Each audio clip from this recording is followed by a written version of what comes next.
Father, we thank Thee that we can be together so often, and thank Thee that we can be together again.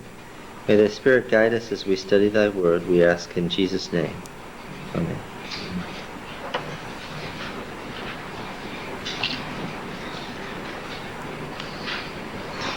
Well, Clennell, it's this way. We read some texts that created a problem, and we left the problem dangling in the air. What was the problem? Remember what the problem was? Which problem? Which of the many problems do you want to cover first? Well, the sort of basic one about the tent of meeting and the sanctuary. What were the two theologies? Can you state them? The tent was outside the camp. Why? Because the presence of God would kill. Would destroy them. And it says that explicitly, doesn't it? We're not making that up. It says that the tent of meeting had to stay outside the camp for as long that God wouldn't go up in their midst, because if He did, it would kill them. And it wasn't just for them. There wasn't going to be God wasn't going to be in their midst. That's why they had to have a tent outside the camp. What was the other one? In the middle. In the middle, so that. And I will dwell among them. Yes, okay. Now we read some further texts, said we. Did the tent of meeting thing outside the camp, from what we saw, was it just at Sinai, or did we read passages that showed the tent of meeting was still around all the way through the Exodus? It was all the way, yes, in the passages, in the narratives we read, we went all the way over to Numbers. They were on the borders of Canaan, and what did they still have? They still had the tent of meeting outside the camp. Also, in Exodus 39 and 40, the tent of meeting and the tabernacle are used synonymously. Yes. It's the same building. Yes. Which couldn't be so from the original narratives. Why? The whole theology of the tent has to stay outside. So you see that some editor, in putting the book together, has done what? Has fused the tent of meeting and the sanctuary tradition. Right? Now, what are we going to do about this? In Patriarchs and Prophets, it's called the tent of meeting instead of a temporary thing while the sanctuary was being built. Oh, that is absolutely the appearance that the editing of Exodus has given.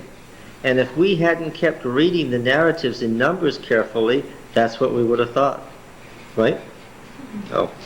What Mrs. White says there is exactly what the people who put the book of Exodus together wanted you to think. Okay? Now, what are we going to do about this? A different question might be, how could this difference have arisen?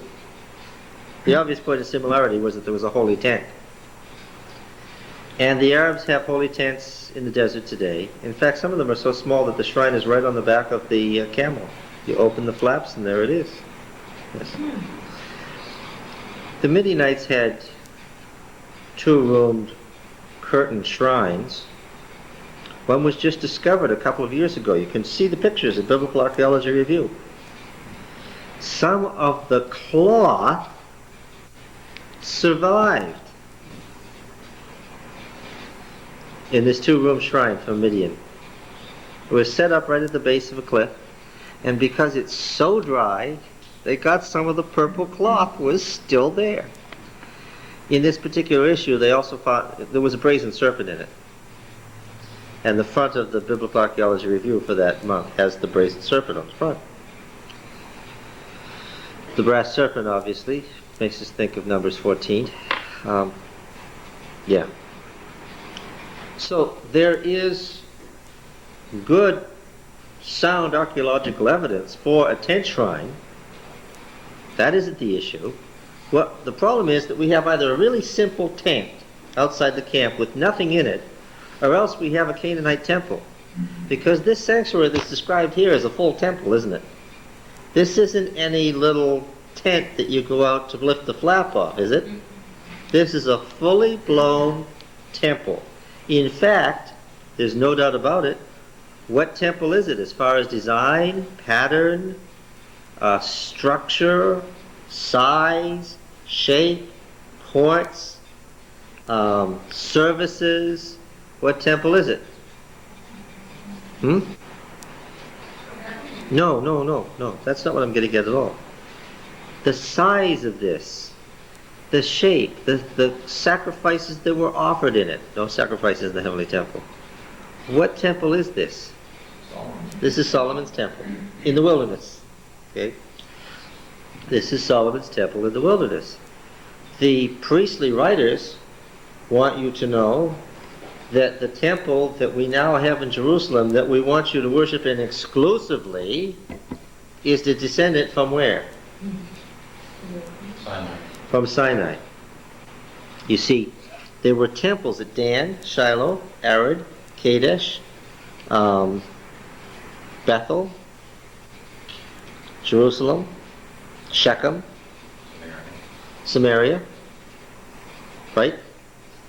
And there came a time when all these temples were destroyed in favor of the one in Jerusalem. And one of the arguments for that was, and we could turn over to Kings and Chronicles and read it, one of the arguments for that was, because God had only one place in the wilderness, and because he said, I'm going to set my name in one place, and this is the fulfillment of that. All right. Part of the matter of the tent of meeting or the sanctuary, first of all, let's get some terminology down. This is important. Tent of meeting.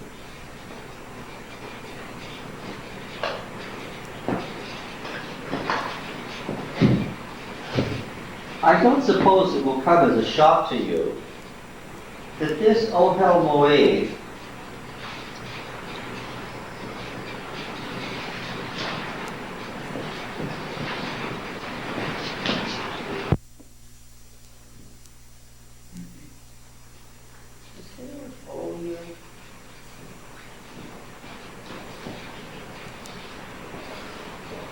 tent of meeting, Ohel Moed, this is not a term that originated with Exodus. This is not going to be a shock to you, is it? Where do you think this term, we might first see it? Where are some places it might have come from? Probably customs of the surrounding. Customs of the surrounding, keep going, people. Can you think of anybody in particular? Yeah. I've already given away the store by telling you that the sanctuary is a Canaanite temple. So I've already given you the hint. Well, where does most of our written documentation for early Canaanite religion come from? Do you remember? We first ran into this in Genesis, and I brought it up. What? Yes. Where is that? In Syria, yes. On the coast here, this is the coast of Palestine. This is Israel. This is what's left of Lebanon. And around Lebanon, and to the north of Lebanon, is Syria. And then, of course, Turkey's up here. Okay, so you got it on the coast there of the Mediterranean. And we have these texts. Now, these texts date from different periods, didn't they? That wasn't a good idea. Yeah. Doesn't look like we have a better idea going here either. These texts are from different periods. They were written down between the 24th and 19th centuries BC. Remember, that's prior to the time of the patriarchs, coming down to the time of the patriarchs. But of course, if they were written down then, what do we know about them? They were much older, yes, because, yes. Again, let's just spell it. Ugarit is the name of the city. This Ugarit here was their name. The Ugaritic texts. You want to read some of them again? We've got several of them right in the library. All you need to do is take out the volume of Ancient Near Eastern Texts and read. A couple of volumes of it. Just read. It's available to everyone in the room. These were discovered in the 1930s. So this is old news. They're still deciphering them, still arguing about the meaning of some of the words. It's Old North Canaanite, and Hebrew is Old South Canaanite. So it's a related language. Just as a sideline to this, just a little aside, Abraham didn't speak Hebrew. Well, he may have understood it, but he didn't speak it because he wasn't from there. He spoke Aramaic. And Israel in Egypt spoke Old Aramaic. And in the early Old Testament that we're studying, the language of Palestine is called Canaanite. Only we know it as Hebrew. Because after our Israelites got there, they changed their native tongue from Old Canaanite from Old Aramaic to Canaanite, that is to say Hebrew. Then later, of course, when they went into exile, they lost their Hebrew back to late Aramaic. Right? So that in Jesus' day, people spoke Aramaic, and they only knew Hebrew from its classical form to read the Old Testament texts. The result is that the Ugaritic texts are written in a language that is parallel to Hebrew. It's a cognate language. Cognate means a parallel language. Okay? Now, in these cognate languages, the words aren't spelled exactly the same. For instance, you have a cognate language. The Romance languages are cognate languages. Spanish is to Portuguese what Ugaritic is to Hebrew, right? The words are spelled somewhat differently. The pronunciation is somewhat different, but what? Yeah. If you're fluent in Spanish, what? You can figure out as you go along what the Portuguese page says, right? Now, of course, the Hebrew language that exists in our Old Testament was only a small part of the spoken language because the Bible has to do with particular issues. It's estimated by scholars that of the spoken Hebrew language, only about 20% is represented by the words in our Old Testament. So there were a lot more words in Hebrew than we know about. And some of them we can figure out by looking at Ugaritic. And occasionally you come along in a passage in the Old Testament where there's a word and it makes no sense. Just makes absolutely no sense. But you read the Ugaritic text and you find out a couple of things. Either the word had a different meaning that does make sense because it appears in different contexts. You can figure out, oh yes, this word had a different root, it had a different meaning. So it means da-da, and that makes sense. Or else you can see, oh, there was a word that was spelled similar.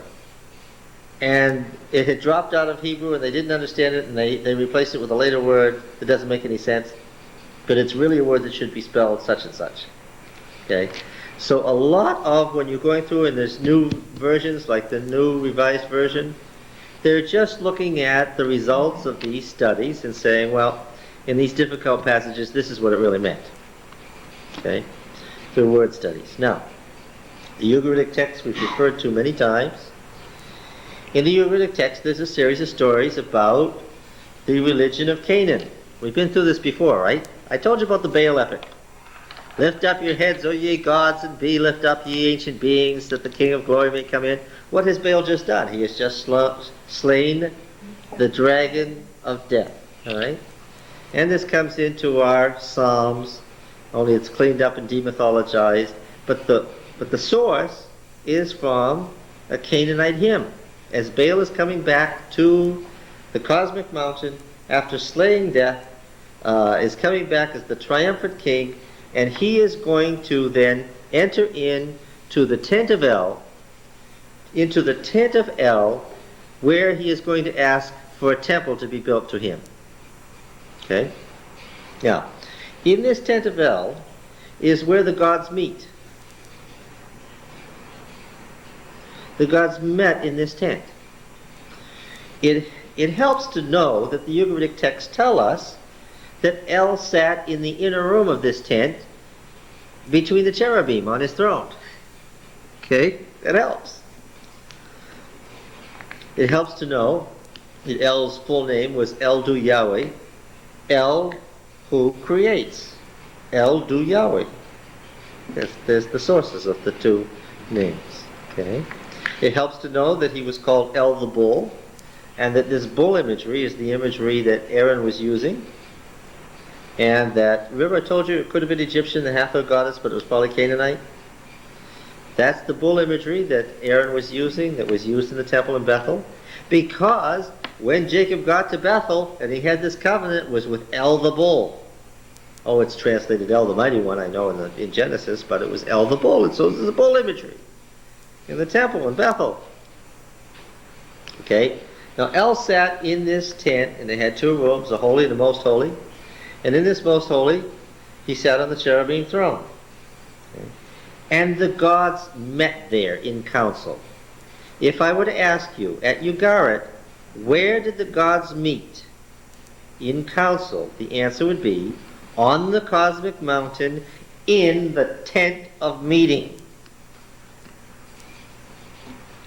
Now this word Moed is sometimes translated congregation. It's the tent of the congregation. Because to meet is to do what? Is to congregate. So let's not quibble over whether we're saying tent of meeting or tent of congregation. The tent of the congregation means the same thing. Who originally were congregating? The gods. Now, we know, I've already explained it to you. How many nations were there in Genesis 10? 70. Right? How many gods ruled over the nations? 70. A god for each nation. So, how many elders did Moses choose? 70, of course. 70 elders. Now, Jesus, of course, was mimicking this when he chose the 12 apostles and then the 70 that he sent out. Everybody knew what he was doing. Right? Now, these Ugaritic texts are written down just about 24th century. Well, that's only a few hundred years after writing itself begins. This is just about as far back as you can go. You see, you can't have history till you have writing. Before that, it's all word of mouth. It's all oral tradition. And it's only when you get writing that you get history. So we're really talking about at the dawn of history here, that we have this phrase, the tent of meeting or the tent of congregation. Ohel Moed. And of course, the cosmic mountain was called the Mount of the Congregation. And so Zion is frequently called the Mount of the Congregation in the Old Testament because Zion is the cosmic mountain of the Old Testament, right? The Mount of the Congregation, or the Mount of Meeting. And it's that Har Moed that is the basis of the word Armageddon. Because this letter here, Ayin, is all the way from a glottal stop, where you just stop lightly, Baal, glottal stop, right? The air stops, okay? It's all the way from that to a G. This is the word, this is the letter that begins the name Gomorrah. Solomon Gomorrah. In that name, this is being pronounced hard as a what? Not as a glottal stop, but as a G. Gomorrah. Okay? So, this letter is all the way from a merely glottal stop to a G. Har Mageddon, just the Aramaic form of the Mount of the Congregation. Not the city of Megiddo, but the sacred, the cosmic mountain where the battle was. Okay? Stop me here. I want to make sure you understand this. If you don't understand this word, the whole sanctuary thing is going to be a hopeless mess if you don't understand this. If this was understood, Dr. Ford's questions would have been answered before they got asked. Is this sinking in? You following me? So regardless of whether it was this tent that was outside or inside, they both were designed to be the same thing or to represent the same thing. The tent of meeting. Not really. What I'm going to tell you is that the tent of meeting is designed, it was at the base of the mountain. It was designed to be El's tent. And the sanctuary here is descended from Baal's temple. Okay? After he won his cosmic victory over death, he went back to the tent of meeting and was elected king of the gods under El's benign reign, and demanded that a temple be built, an eternal temple be built on his mountain, Mount Zaphon, where he was to rule forever. Wouldn't he set up his own court, and that would sort of be like his tent of meeting? Good question. Ah, wonderful. Yes, the assembly of the gods does sometimes meet at Baal's temple. So he was demanding to be elevated. Yes, and El was allowing that. El, the father of the gods, was allowing that. Yes, so this question, I was just reading a dissertation where the question was there an assembly of the gods on Mount Zaphon in the temple that was built to Baal? And the answer is yes. Okay. So now, we've got down the two sources of the tradition. And by the way, they're both Canaanite, but that doesn't matter, does it? Because after all, what we saw in Genesis was that Abraham was the teacher of a new religion, which was the Canaanite religion monotheized. Is that a verb? I think so. It was the Canaanite religion monotheized. Right? All right, now. Well, this is what was going on. Remember, whenever I say this, I then turn to David, what David was up to in 2 Samuel 7. We've read this before, but it bears reading about 15 times a year, because without this, you don't have any basis for Christianity. You don't catch it. 2 Samuel 7. Do you remember what this passage is in 2 Samuel 7? Whoop.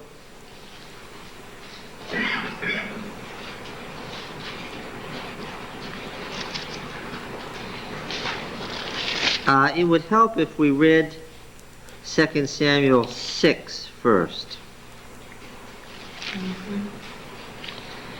Let's read 2 Samuel 6. I never place it in its proper context, and this time I'd like to. We have time. David again gathered all the chosen men of Israel, 30,000. Now the chosen men of Israel are the picked troops of the tribes. We're going to talk about this tribal levy and this tribal business around the sanctuary momentarily.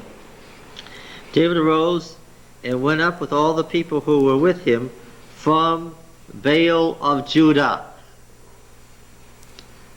Catch it now. What's the name of the place? Baal of Judah. What does Baal mean anyway? Master, Lord. They stopped using the name Baal and went to other words for Lord. Why? When they came into conflict in the 9th and 8th centuries with the Tyrian Baal and the Canaanite religion, when the real struggle came with the Canaanite religion, they expurgated the name Baal from things. For a long time, a good Hebrew name included the word Baal. To bring up from there the Ark of God. Clearly in this passage, Baal is a name for what? God. Baal is a name for God. The Ark of El, which is called by the name Yahweh Sabaoth, Yahweh of hosts, who sits enthroned on the cherubim. Now, the ark was not originally a chest for the law. We're going to see that the ark was originally the throne of God. And when they moved it, what did it mean? It meant they were going into battle. It was originally their primary war implement. Everywhere it appears, from the time it's made all the way through the monarchy, it is the war implement. When the ark is moved, they're going to war. The removal of the ark into Jerusalem signifies the conquest of Jerusalem and the Jebusites, and therefore the final conquest of the Canaanites, and the conclusion of the wars of Yahweh. Now we're going to study the wars of Yahweh at some length further on. But the wars of Yahweh began with the war against Egypt and concluded with the conquest of Canaan, which only comes in the time of the monarchy.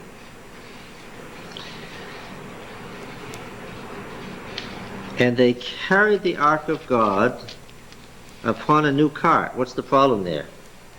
Well, we're going to study that there was a theological reason why in war you carried the ark. Why? The terrain and stuff would be going across country. The ark went into battle. It was Yahweh enthroned on the ark going into battle. As a king carried how? Like a litter. Well, like a litter, of course. Being carried by his priests who were leading the war, right? Yeah. It was this carrying the ark around Jericho that did in Jericho. It wasn't that the ark was going around Jericho. They understood what was going around. Yes, Yahweh was encircling the city with his hosts. See? And they understood what was happening. So, the problem here is very clear. They put it on a cart because that's what the Canaanites did. And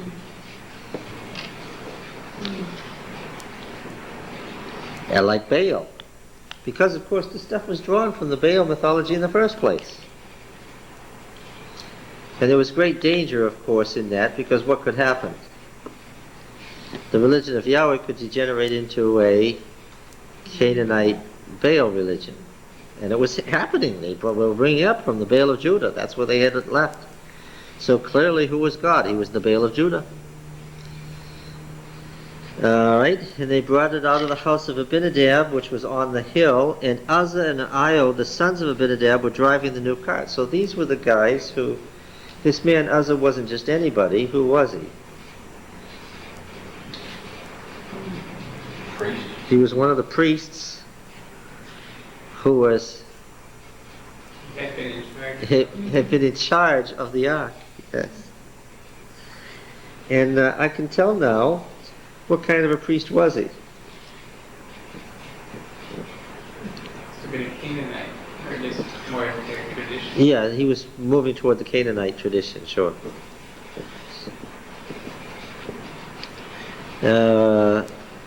Went before the ark. And David and all the house of Israel were making merry before Yahweh with all their might, with songs and lyres and harps and tambourines and castanets and cymbals, because this was the enthronement of Yahweh. And later on they straightened it out and did it right. There was an enthronement festival. There really was at the beginning of the year. And they carried out, and we're going to read this in Joshua 1-7. Joshua 1-7 is the literature that was written for the enthronement ceremony. It's the ritual conquest, as it's called. You know, you get the idea from the book of Joshua that all the land was conquered, it was all over and done. That's because Joshua was written as a ritual enthronement book. They used this at the annual ritual. They carried the ark out, and they carried it around to symbolize its movement around Canaan as God conquered the world and then was re-enthroned. Okay? And this was the festival, the steps of conquest. Of course. All right. Now then, when they came to the threshing floor of Nacon, Uzzah put out his hand to the ark of God and took hold of it, for the oxen stumbled. We can read between the lines and say God tripped the cattle. Right? This was deliberate, right? And the anger of Yahweh was kindled against Uzzah, and God smote him because he put forth his hand to the ark, and he died there beside the ark of God. David was angry because Yahweh had broken forth on Uzzah. The place was called the breaking forth against Uzzah to this day. David was afraid of Yahweh that day and said, "How can the ark of Yahweh come to me?" So David was not willing to take the ark of Yahweh into the city of David, but David took it aside to the house of Obed-Edom the Gittite. The ark of Yahweh remained in the house of Obed-Edom the Gittite for 3 months, and Yahweh blessed Obed-Edom and all his household. Now that Obed-Edom just means the slave from Edom. This was an Edomite. Now why did he do that? Because they had been carrying Yahweh in a ritual conquest, and he had broken out against one of the Hebrew priests, and David was afraid that if he brought the ark into... Remember, this is the ark had recently been in Philistia. You remember the Philistines were David's friends who had helped him get the throne of Judah in the first place? If Yahweh was so disposed, what might happen if they brought the ark into the capital? The same disasters that had occurred in the Philistine cities. So not knowing what else to do with it and having a problem, they put it in the house of an Edomite slave, so that if a curse was going to fall, where would it fall? It would fall on this hapless Edomite. But, what? Yahweh blessed Obed-Edom and all his household.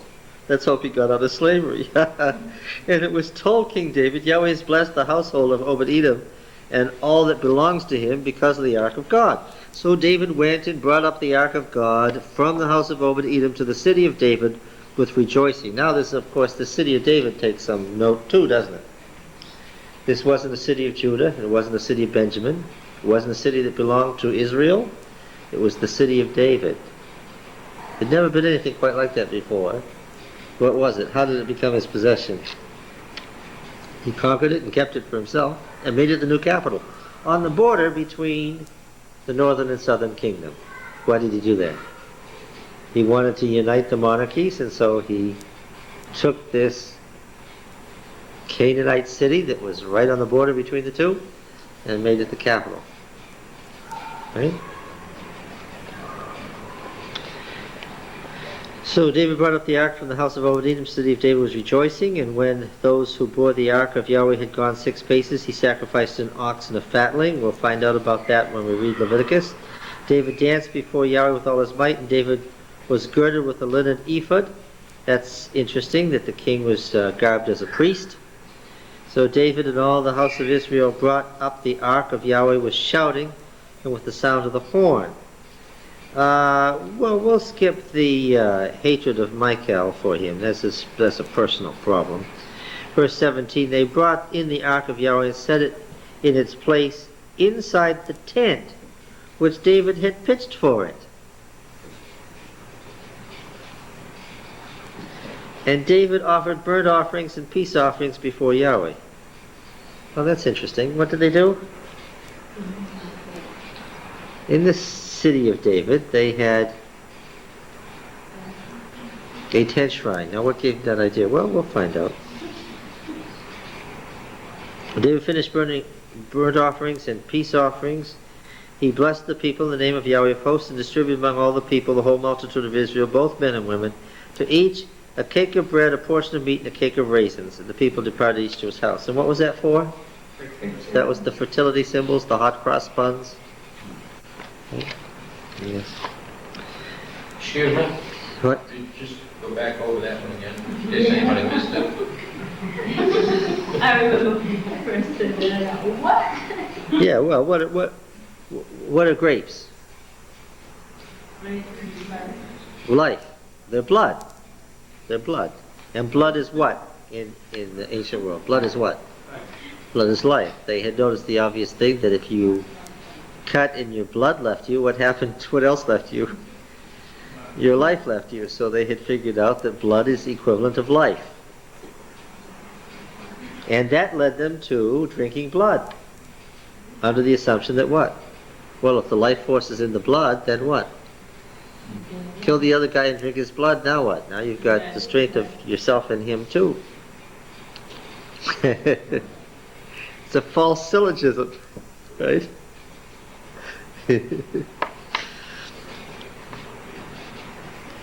All right, now when the king dwelt in his house and Yahweh had given him rest from all his enemies, this was the rest that was promised in the Exodus, the king said to Nathan the prophet, "See now, I dwell in a house of cedar, but the ark of God dwells in a tent." When David had conquered all his enemies, what had he done? In line with the theology of the day, he had built himself what? A great palace. Now the word palace and temple are the same word. There were not two words. Palace means a human king, temple means a god lives there, right? No, there was just one. Since most kings were divine in the ancient world, there was just one word. Right? Where was this tent anyway? Where was this tent? Is this one in Jerusalem? Yes, where? Back here. Yes, right, that's the answer. On David's property, within his palace. Solomon made a mistake. We'll talk much more about this when we talk about the theology of the historical books. Solomon made a terrible mistake. He had driven away the old symbols of the tribal league, the ark and the priesthood, and the prophets. And that did him in. He couldn't survive. But David knew better than that. What did he do? He brought the priesthood and the prophets and the ark to his new capital. Yes. Can we go back to good King David, who He was a good king. He created an empire. the friend of God, the man after God's own heart, who brought the ark up from Baal of Judah, Baal cart. He was God's own man. He had to learn some lessons, and sometimes they were hard lessons, like everybody else. He learned. Now, I remember in Sabbath school, when we were going through this, you mentioned that David, in doing this, was also steeped in the religion of the area, that he was setting up, if I don't say it like you said, that The Philistines, who were Phoenicians and not from Canaan at all, had adopted the Canaanite religion when they moved there. Why shouldn't they? They were pagans, polytheists. You just adopt the religion of wherever you happen to live. There's no problem. So these Philistines, who had their own Cretan religion, had come over here to southern Palestine and become Canaanites. And David had been living among them for many years, and they were now his subjects. And he had just created an empire that had more people of Canaanite background than anything else. And he knew their religion. And he now had to unite all those Canaanites with all those Hebrews. They'd been fighting for 300 years for control of Palestine, and who had won?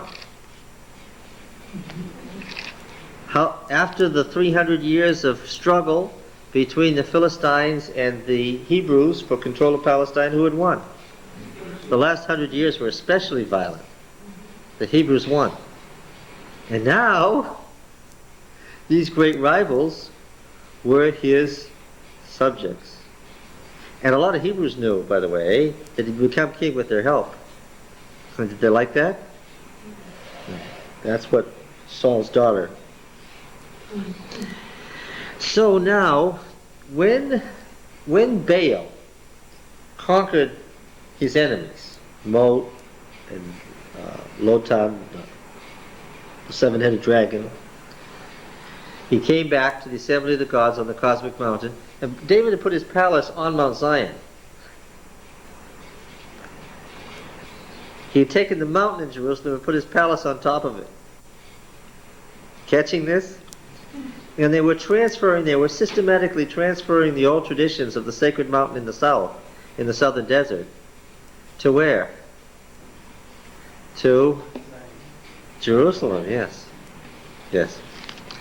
Now, when he got the ark there inside his own temple, inside his own palace, he decided that he would build a temple to surround it.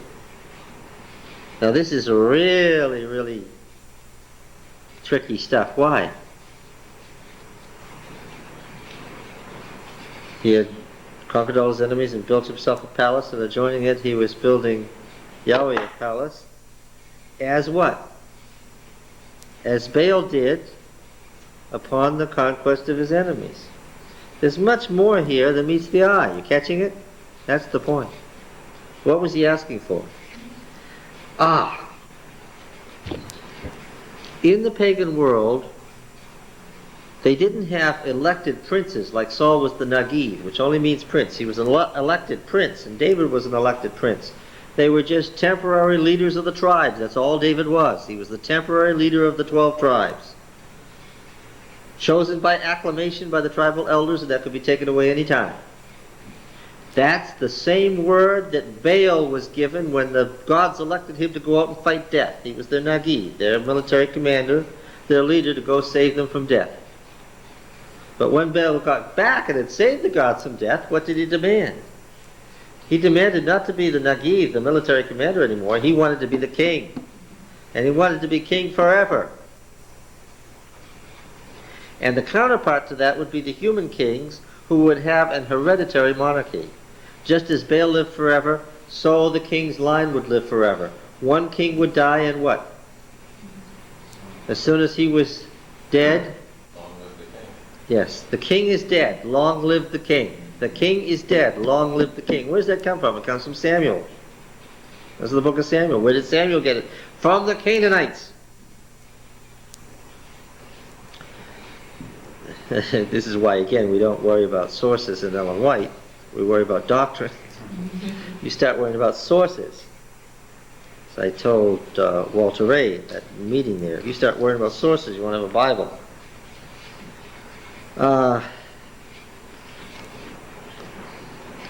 So, the earthly, human counterpart to Baal's eternal rule as king would be an hereditary monarchy that continued endlessly in an unbroken line. So that when David said to the prophet who was acting in the old role of judge as the spokesman for the tribal elders, when he said to the prophet Nathan, I want to build a palace here for Yahweh, in my palace, what was he saying?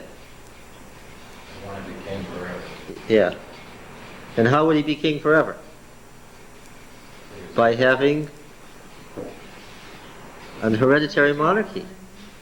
He was asking for a monarchy in the pagan style. Now, there were lots of people who didn't even want to elect Saul as Nagid, remember? There were lots of people who didn't like that change at all. And their worst fears were borne out. And did these same segment of the population, the conservatives, feel any happier about David?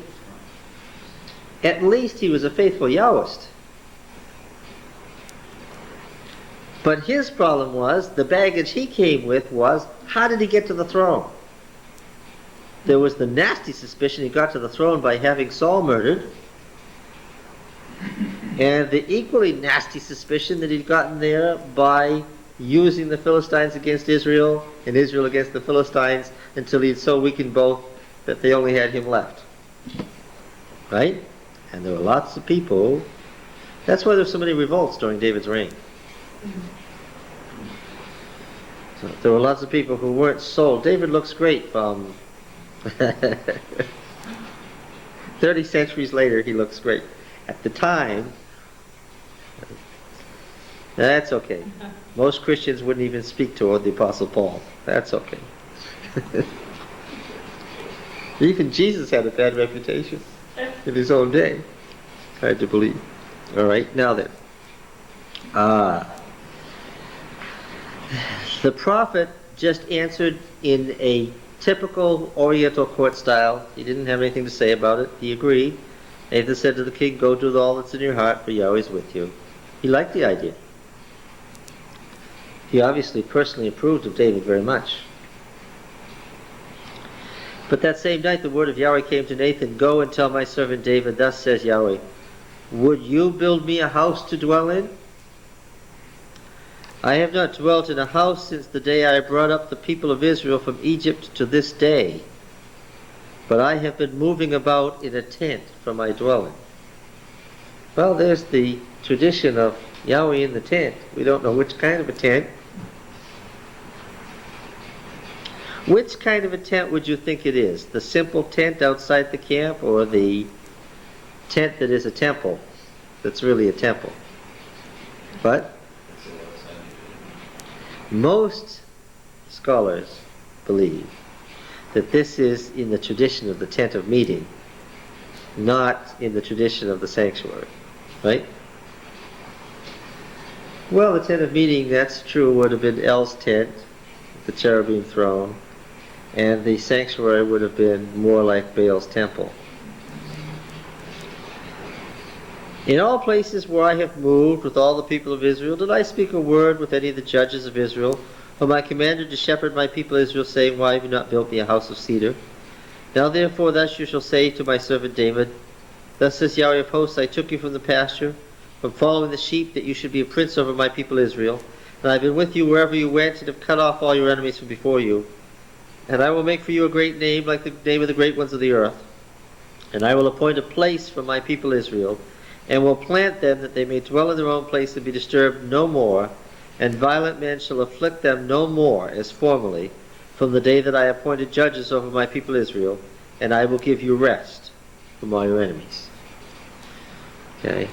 And that is generally accepted to be the full extent of the first prophecy.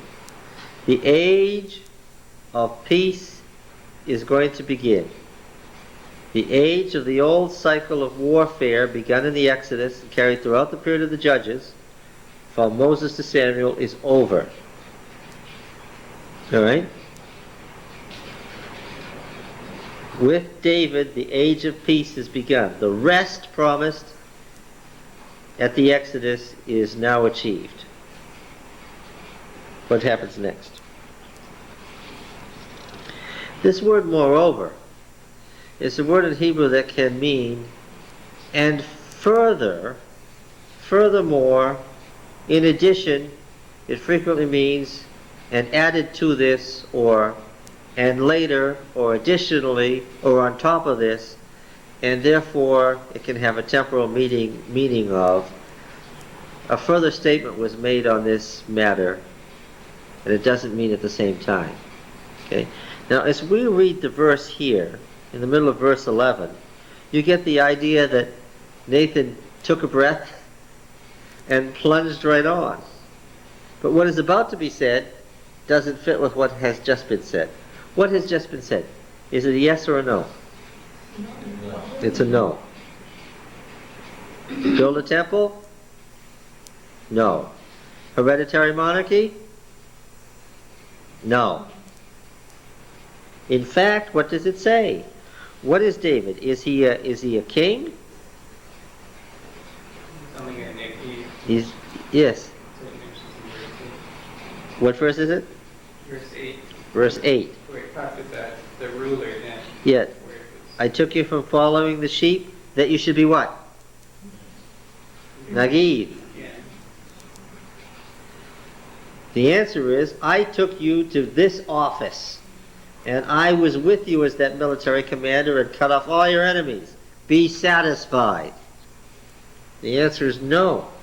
No hereditary monarchy, no temple, no. Now remember, this temple was a Canaanite innovation. It's a thoroughly Canaanite idea. All right? However, we get a second oracle beginning with the moreover in verse 11. Does everybody have moreover? What does your Bible say? Also, Also. Okay.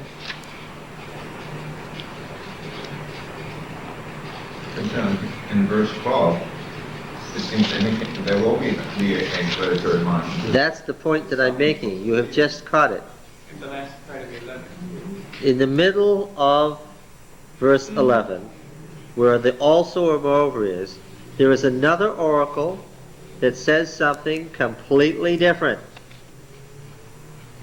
Is everybody catching this? They're run together now, but they say two different things. The first answer is no. No temple, no hereditary monarchy. In the middle of verse 11, we get a different answer. And what is that? The answer is yes. Jehovah will make you a- Yes, hereditary monarchy. Yes, a temple. And it's a chiasm. It is a chiasm. Okay? Yahweh declares to you. By the way, this declarative Yahweh now says is the standard prophetic way for beginning an oracle. What am I telling you to recognize? I'm telling you to recognize that the words once upon a time are what? are a beginning. I know that this doesn't have a new paragraph heading. Okay, if we could reprint the Bible, we would separate the verse there, start a new paragraph, put a new heading, the second oracle of Nathan. We translate, moreover, as, Yes. Yahweh declares to you that Yahweh will make you a house. Now they're punting on the word house, because the house was the temple. But the house now is the house of David. This is a different answer. Yes, hereditary monarchy. When your days are fulfilled and you lie down with your fathers, I will raise up your offspring after you, who shall come forth from your body, and I will establish his kingdom. He shall build a house for my name, and I will establish the throne of his kingdom forever. I will be his father, and he will be my son. Okay? Son of God in the Old Testament is what? Standard phrase, Son of God. What does it mean? It means the king in the line of David. Okay. When he commits iniquity, we're talking about, here we have reference to Saul. When he commits iniquity, I will chasten him with the rod of men, with the stripes of the sons of men, but I will not take my steadfast love from him, as I took it from Saul, whom I put away from before you. And your house and your kingdom shall be made sure forever before me, and your throne shall be established forever. In accordance with all these words, in accordance with this vision, Nathan spoke to David. Well, what do you suppose accounts for the difference? How much time do you suppose elapsed in the middle of verse 11?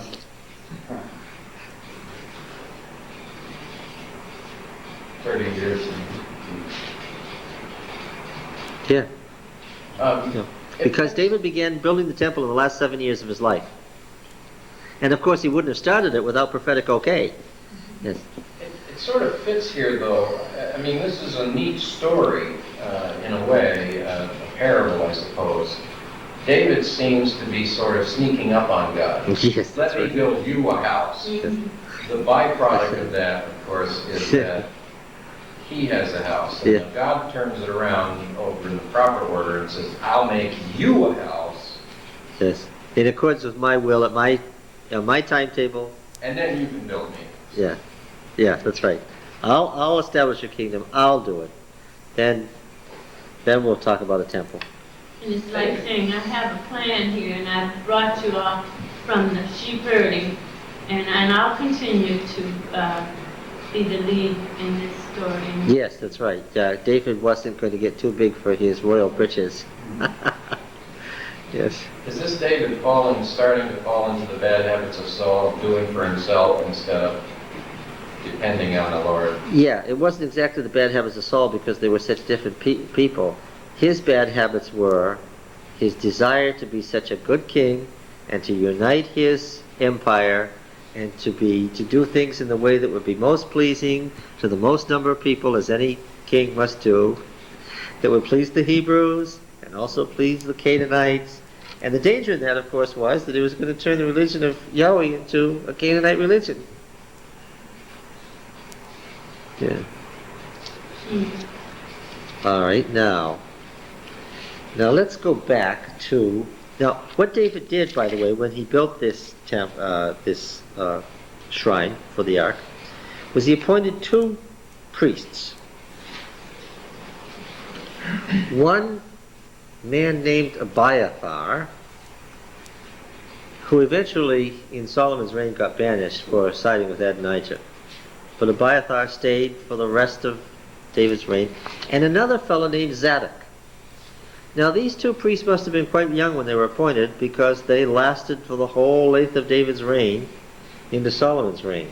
Okay? So 2 young but mature men were chosen as high priests. Now that's really interesting, isn't it? David had 2 high priests. All right. Now, The Yithrites? what? Yes, one of them is the Yithrites. One of them, Zadok, was from the Yithrite, was this right from this Jether. Yes. Now, look, let's go over back to Exodus 33:7. By the way, we're still on the subject of, what are we trying to study out now? The tent of meeting and the sanctuary in the wilderness. In Exodus 33, let's see what we can find here. Verse 7, where we talk about the tent of meeting.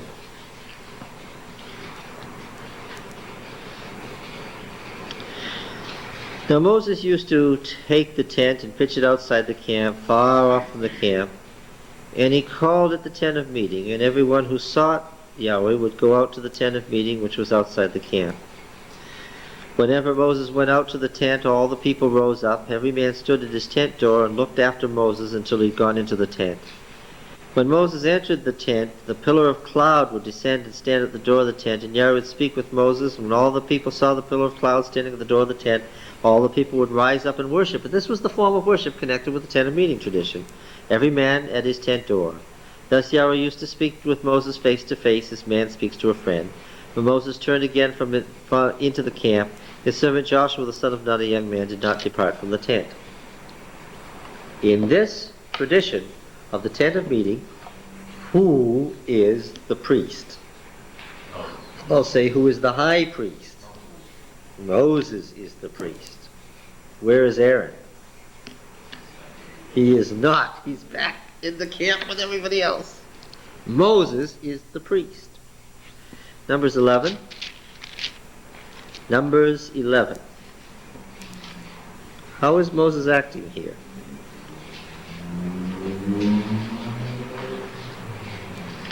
Remember we talked about this?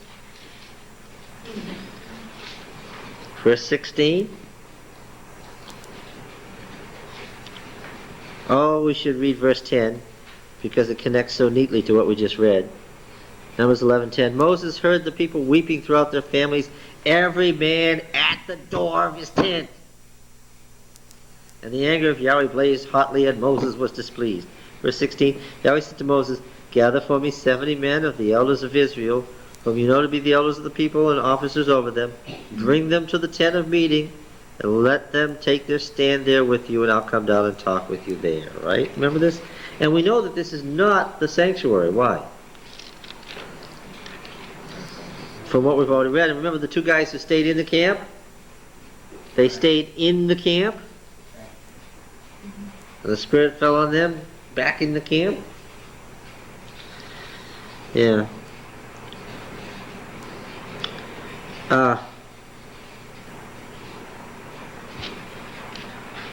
Moses is still playing a priestly role here. Did you catch that? This is the introduction of additional help for him. Right? He's still playing a priestly role in this tent of meeting.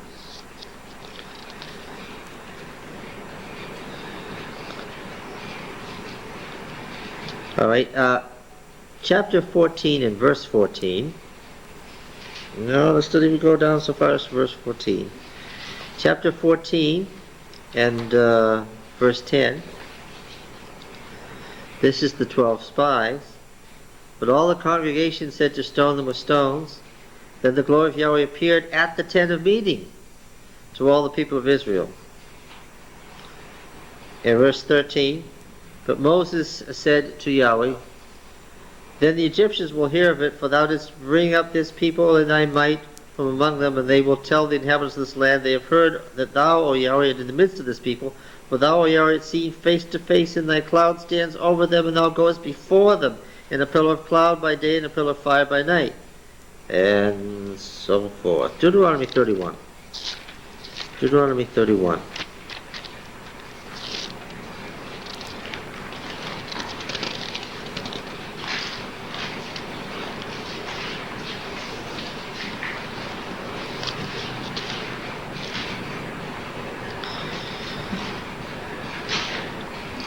And Yahweh said to Moses, verse 14, Deuteronomy 31:14,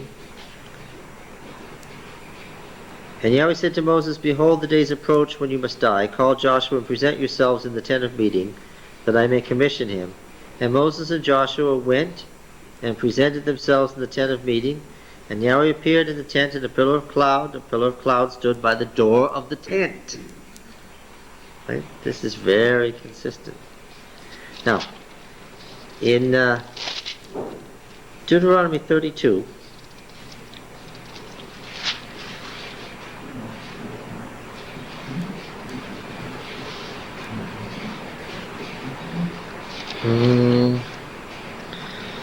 make that Deuteronomy 32 verses 36 to 39.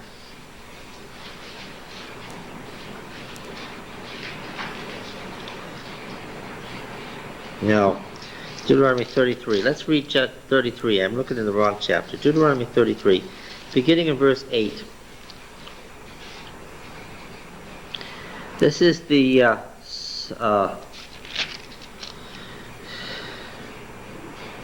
Testament of Moses. Remember we read the Testament of Jacob in Genesis 49? This is the Testament of Moses. Remember how Jacob gave blessings on the 12 sons and named each tribe by name and said something about them? Okay. This is what we have about Levi in verse 8. And of Levi he said, Give to Levi thy Thummim, and thy Urim to thy godly one. Richard, do you have in the Hebrew in verse 8? Yeah. What is thy godly one? Right after Urim. It's, I believe it's Ish. Laish, Hadi, Dekra. Okay. Is it a singular or a plural? It's singular. It's singular. It's a particular man.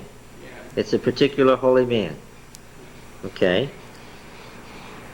Alright. It's not the tribe of Levi. Let's read it again. And of Levi he said, Give to Levi thy Thummim, and thy Urim to thy godly individual, whom thou didst test at Massa, and with whom thou didst strive at the waters of Meribah, who said of his father and his mother, I regard them not. He disowned his brothers and ignored his children, for they kept thy word. And then it becomes a plural. Who was this godly person who was tested at Massa and again at Meribah? Who was this godly individual? It was Moses. Do you remember reading about Massa and Meribah? It was Moses who was brought to the test. That's very interesting, because did you catch what that does there? Did you catch what that verse does? Who is the representative of Levi who carries the Urim and the Thummim? But it can't be. It can't be, because it's supposed to be who? It's supposed to be Aaron. Is everybody still with us? All right? You following through? All right. So anyway, here in the Testament of Moses, Moses is the priest of Levi. Moses is the priest, not Aaron. All right, let's go back to Exodus 17.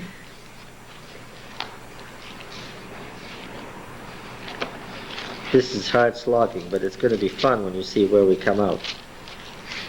Do you sometimes know when you're studying the Bible that you're in a tunnel? We don't see the light at the far end yet. We're just in the tunnel right now.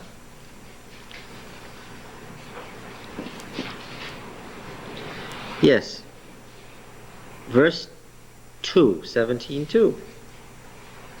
Therefore the people found fault with Moses and said to him, Give us water to drink. And Moses said to them, Why do you find fault with me? Why do you put Yahweh to the test? The people thirsted, and this is the story. What's the point that I'm making here? Who is it that was tested? Yeah, okay. Now, Moses was a member of a family. Remember, he had been adopted a couple of times. There was his original Levitical family. Then he was adopted into the family of the Pharaoh, which was a priestly family. You understand that? and he had an Egyptian name which was a priestly name.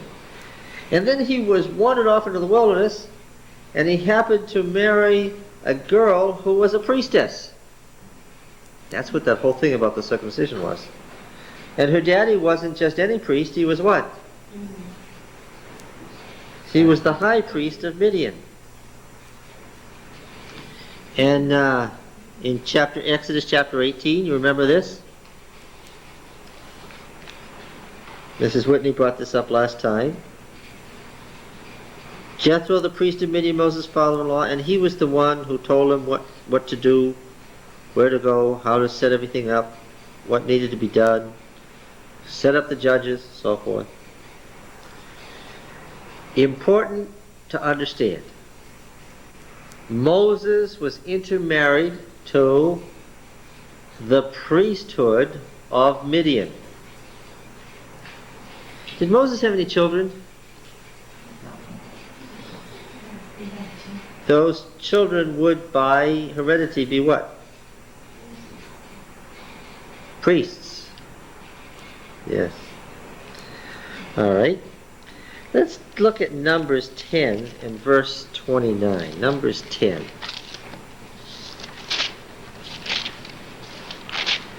Sometimes you don't catch these things when you're just reading a narrative. Remember this one? What did Moses beg his brother-in-law to do? To come along with them and be their guide in the wilderness, right?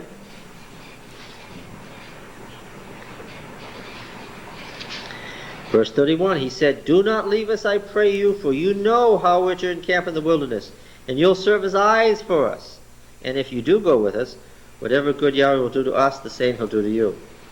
He begged his brother-in-law, who of course, by virtue of the father-in-law's death, would have been at that point what? The high priest of Midian, to go with them to be their guide. All right.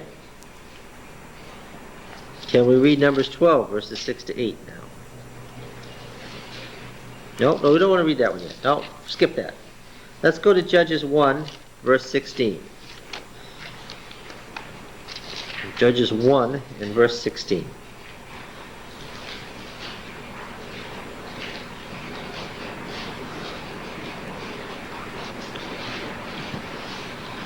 Okay, this is important. Get it. Judges 1 and 16. And the descendants of the Kenite, Moses' father-in-law, went up with the people of Judah. Went up with the people of Judah from the city of palms, which of course would be Jericho, into the wilderness of Judah, which lies in the Negev, the southern desert, near Arad. And they went and settled with the people. Okay. Now, this priestly family of Moses went to Arad, one of the great fortified cities of Judah. We're going to find some of these cities again when we find out about those cities of refuge. And chapter 4 now and verse 11. Chapter 4, Judges chapter 4 and verse 11. Everybody follow along. Oh, Judges 4, that's the story just before Judges 5, the story of Deborah. Right? Do you remember this story?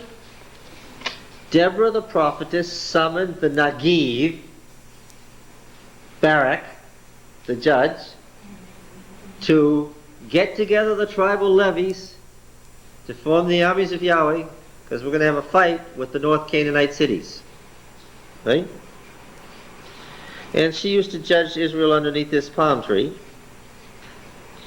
And Sisera, the general of the great North Canaanite city of Hazor, was going to fight with them.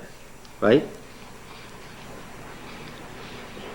And now it says in verse 11, now Heber the Kenite had separated from the Kenites the descendants of Hobab, the father-in-law of Moses, and has pitched his tent as far away as the oak of Zaanannim, which is near Kadesh. Now this is the northern Kadesh. This priestly family left the Kenite priestly family at Arad and went all the way north to Dan, the area of Dan, to a sacred oak, to a sacred grove. So he wasn't just living there by accident. What was his trade? What were they doing? What did this guy Heber do for a living? Who was he? What was he? He was a priest for this tribe of Dan up on the northern end of the Hebrew settlements. Now, his wife, by definition, what is a priest's wife by definition? A priestess. Did the priestesses function? Oh yes, even in the story of the sanctuary. You read that the ministering women ministered at the gate of the sanctuary. The priestly wives, the priestesses of the sanctuary. Oh, we don't think much about the priestesses in Israel, but they were there. Why did they downplay the role of priestesses? Because in the Canaanite tradition, the priestess was the person you had sexual relations with, right? You had to be careful of that. But now, how did the battle go? When the Hebrew levies actually fought with the Canaanite chariotry, how did it go? Yes, went terribly for the Canaanites. And the Canaanite general fled on foot out of his chariot, right? 12. When Sisera was told that Barak the son of Abinoam had gone up to Mount Tabor, Sisera called out his chariots, 900 chariots of iron with all the men who were with him. And from this place here all the way up to Kishon, Deborah said to Barak, "Up, this is the day which Yahweh has given Sisera into your hand. Does not Yahweh go out before you?" So Barak, oh, by the way, what would they have had with them? Well, the ark, of course. So Barak went down from Mount Tabor with the 10,000 men following him. And Yahweh routed Sisera and all his chariots and his army before Barak with the edge of the sword. Sisera alighted from his chariot and fled away on foot. Barak pursued the chariots and the army to the aforementioned Harosheth HaGoyim, and all the army of Sisera fell by the edge of the sword. Not a man was left. But Sisera fled away on foot to the tent of Jael, the wife of Heber the Kenite, for there was peace between Jabin the king of Hazor and the house of Heber the Kenite. So this priestly family was on peaceful terms with the king of the great Canaanite city nearby. They're living in tents. There's a great Canaanite city nearby, and the guy living in tents is powerful enough to be on friendly terms with the king. This makes me think of Abraham, right? Okay. Now, I know why the general fled there. Because if you're running away from somebody in the ancient world and they want to kill you, where do you go? You go to the nearest sanctuary, where as soon as you get inside the sacred precincts of the sanctuary, how are you? Safe. Because once you get inside the sanctuary, and what kind of a sanctuary was this? Was it a temple or a tent sanctuary? A tent, yes. Now, Jael came to meet Sisera and said to him, "Turn aside, my lord, turn aside to me, have no fear." So he turned aside into her tent, and she covered him with a rug. And he said to her, "Pray give me a little water to drink, for I am thirsty." So she opened a skin of milk and gave him a drink and covered him. He said, "Stand by the door of the tent, and if any man comes and asks, 'Is any here?' say no." But Jael, the wife of Heber, took a tent peg and took a hammer in her hand and went softly to him and drove the peg into his temple till it went down into the ground as he was lying fast asleep from weariness. So he died. Well, that's a little unnecessary addition there. So he died, yes. And behold, as Barak pursued Sisera, Jael went out to meet him and said to him, "Come and I'll show you the man whom you're seeking." So he went into her tent, and there lay Sisera dead with the tent peg in his temple. Well, she sounds like her ancestor, the wife of Moses. You remember? Who had done the circumcision and been ready to kill her husband? She was unhappy with him. Yes. 1 Samuel 2:27.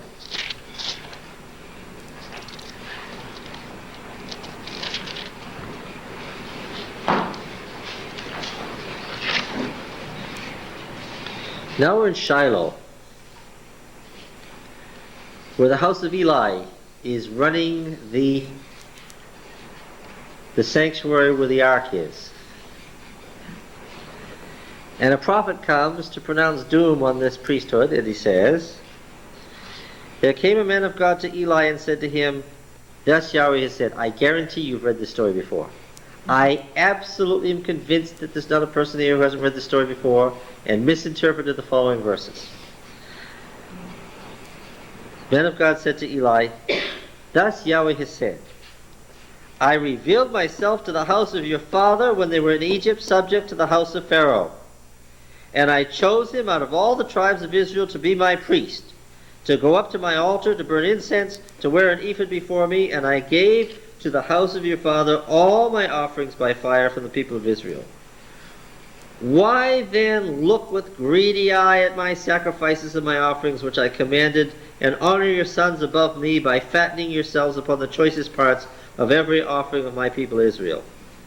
Therefore Yahweh the God of Israel declares, I promised that your house and the house of your father shall go in and out before me forever.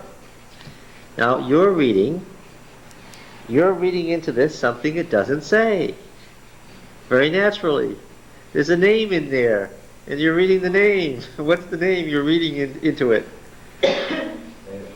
What? Who is this?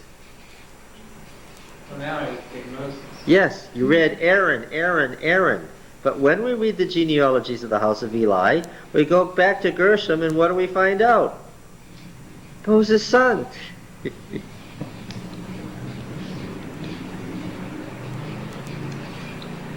I promised that your house and the house of your father should go in and out before me forever. Behold, days are coming when I will cut off your strength and the strength of your father's house, so that be not an old man in your house. Then in distress you'll look with envious eye on all the prosperity which shall be bestowed upon Israel. There shall not be an old man in your house forever. The man of whom I shall not cut off from my altar shall be spared to weep out his eyes and grieve his heart, and all the increase of your house shall die by the sword of men. And this shall befall your two sons, Hophni and Phinehas, two Egyptian names that we find in the family of Moses, as well as Aaron, shall be the sign to you. Both of them shall die on the same day, and I will raise up for myself a faithful priest, who shall do according to what is in my heart and in my mind, and I will build him a sure house. Oh my. And he shall go in and out before my anointed forever. My anointed, there wasn't even a king yet. And everyone who is left in your house shall come to implore him for a piece of silver and a loaf of bread, and shall say, put me, I pray you, in the priest's places, that I may eat a morsel of bread.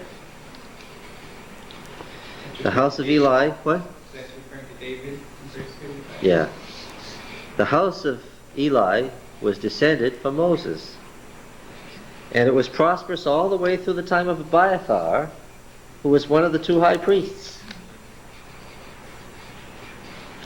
But then he sided with the wrong side, sided against Solomon with Adonijah, and ended up banished to the village of Anathoth.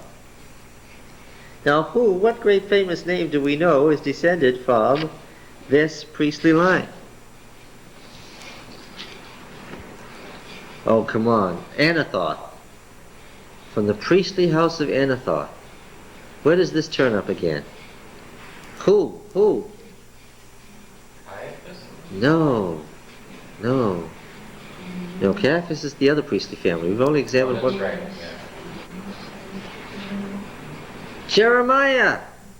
Jeremiah, the weeping prophet, Jeremiah of Anathoth, who challenged the priesthood in control of the temple.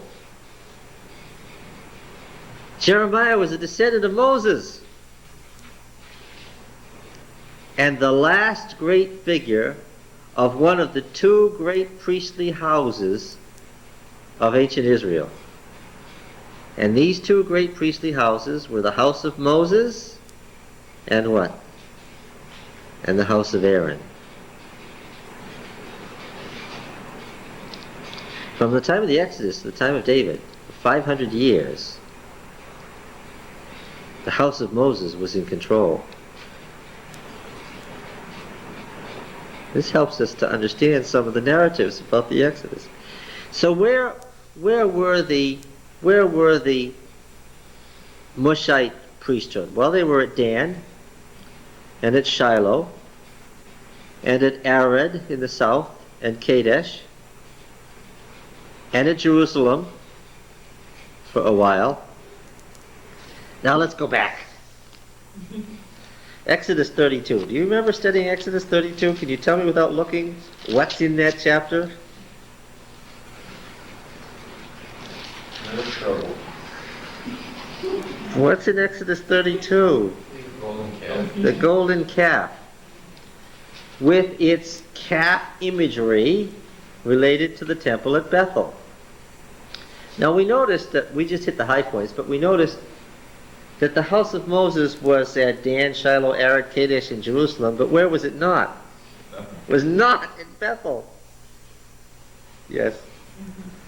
Now, we read Exodus 32 and we noticed that Moses was very angry with Aaron for this calf.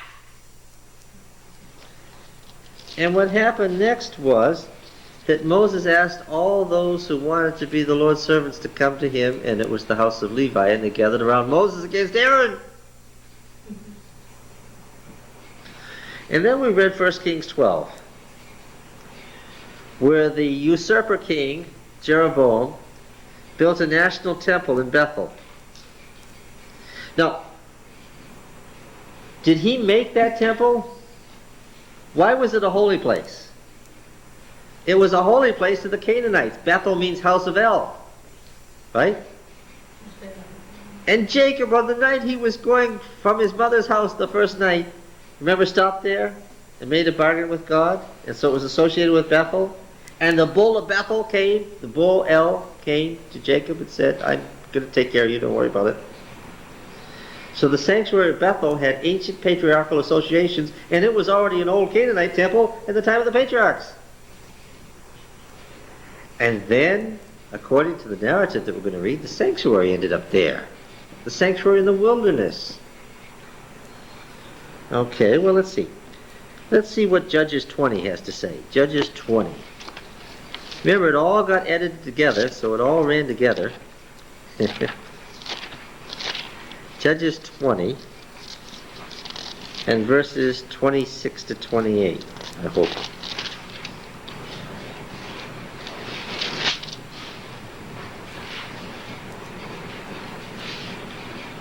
Oh yes. In the among the northern tribes, where did you have to go to gather before Yahweh to fight a sacred war? This is the fight against Benjamin. Verse 24, so the people of Israel came near against the Benjaminites the second day. Benjamin went against them out of Gibeah the second day and fell to the ground 18,000 men of the people of Israel. All these were men who drew the sword. And the people of Israel, the whole army, went up and came to Bethel and wept. And they sat there before Yahweh and fasted that day until evening and offered burnt offerings and peace offerings before Yahweh. And the people of Israel inquired of Yahweh for the ark of the covenant of God. The ark of the covenant of God was there in those days. And Phinehas, the son of Eleazar, the son of Aaron, ministered before it in those days, saying, shall we yet again go to battle against our brethren the Benjamites, or shall we cease? And Yahweh said, go up, for tomorrow I'll give them into your hand. Okay, now what do we have?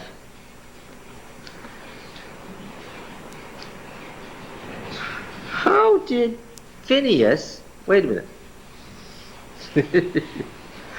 Who did we have as the high priest? Moses.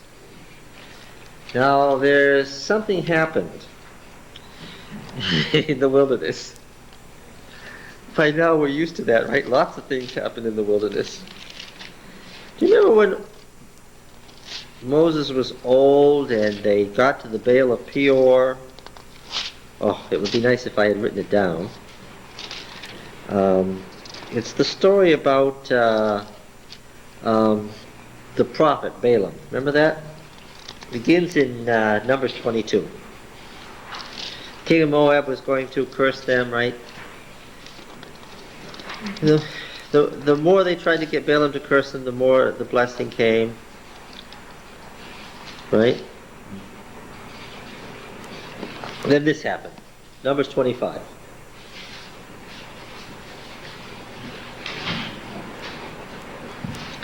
While Israel dwelt in Shittim, the people played the harlot with the daughters of Moab. These invited people to the sacrifices of their gods, and the people ate and bowed down to their gods. So Israel himself yoked himself to the Baal of Peor. The anger of Yahweh was kindled against Israel. Yahweh said to Moses, "Take all the chiefs of the people and hang them in the sun before Yahweh, that the fierce anger of Yahweh may turn away from Israel." And Moses said to the judges of Israel, "Every one of you slay his men who have yoked themselves to the Baal of Peor." And then, now behold, one of the people of Israel came and brought a Midianite woman to his family in the sight of Moses and in the sight of the whole congregation of the people of Israel, while they were weeping at the door of the tent of meeting. Now, this is very embarrassing. This is very embarrassing. Why? Moses is old. Another breakout of idolatry, out of control, has occurred with the Moabites. But then it turns out that this man was one of the princes of Israel, brought a Midianite woman to him in the sight of Moses. What does that mean? Moses looked, but what? He looked, but what? He didn't do. Why didn't he do something? Come on, catch it here. This is the other side of Exodus 32. In Exodus 32, Aaron came in for a real beating at the hands of Moses. Now in this one, the house of Moses is going to get a beating at the hands of Aaron. That's what's going on here. You've got to read carefully. Isn't this fun? Look, what does it mean in the sight of Moses and the whole congregation of the people while they were weeping at the door of the tent of meeting? When Phinehas the son of Eleazar the son of Aaron the priest saw it, he rose and left the congregation and took a spiritist man and went after the men of Israel into the dome tent. The dome tent, yes, Kuba. This is a word that in Arabic and in these other Semitic languages and in Hebrew means a domed tent, and it's the word that's applied to the sanctuary. Oh, I got it. I know how you read it because I read it the same way. You thought they were there at the tent of meeting and this guy went to his tent with this woman. No. That's not what the story's saying. Where did they go? They went into the tent of meeting. And what did Moses not do? He didn't stop them. Neither did the congregation. They were there weeping and wringing their hands.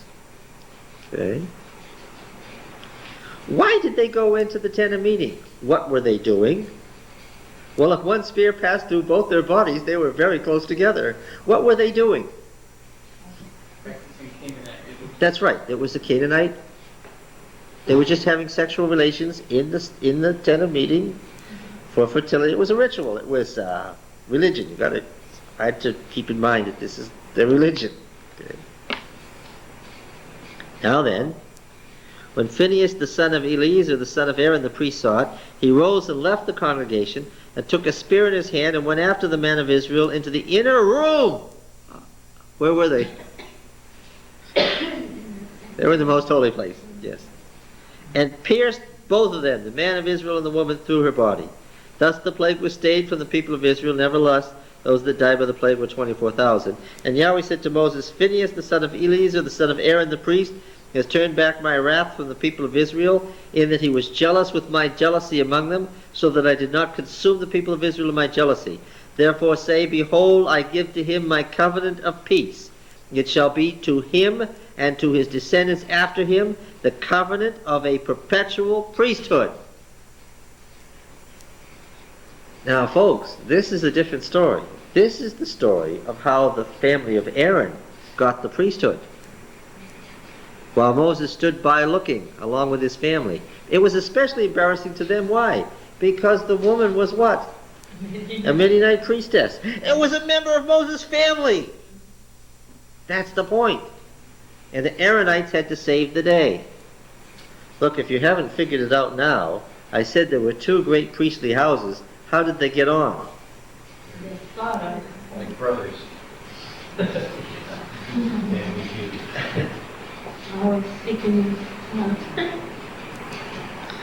Look, that was the question in Numbers 12. We looked at Numbers 12 before from a different angle, but now we're going to look at it from this angle. Numbers 12, verse 1. Miriam and Aaron.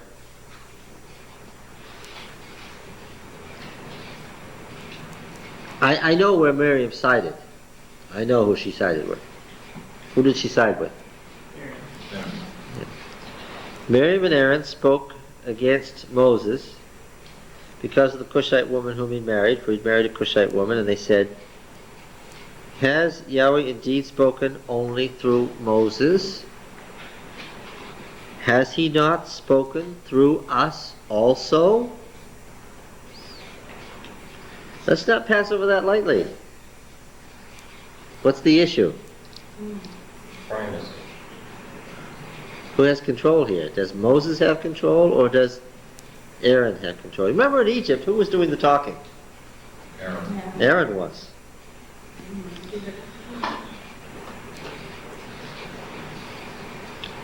Right?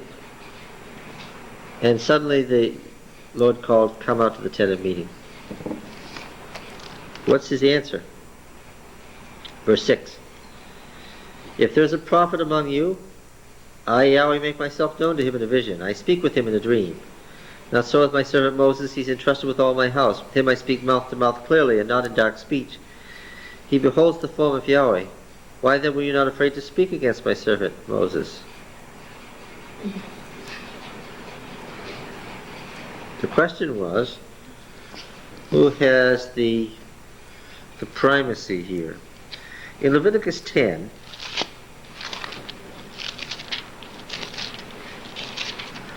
we have a story set in the sanctuary on the day of its inauguration. The story of Nadab and Abihu. Now, how old was Aaron at this time? Was he younger or older than Moses? How old was Moses at the time of the Exodus? At the beginning? Yeah. 80. So how old was Aaron?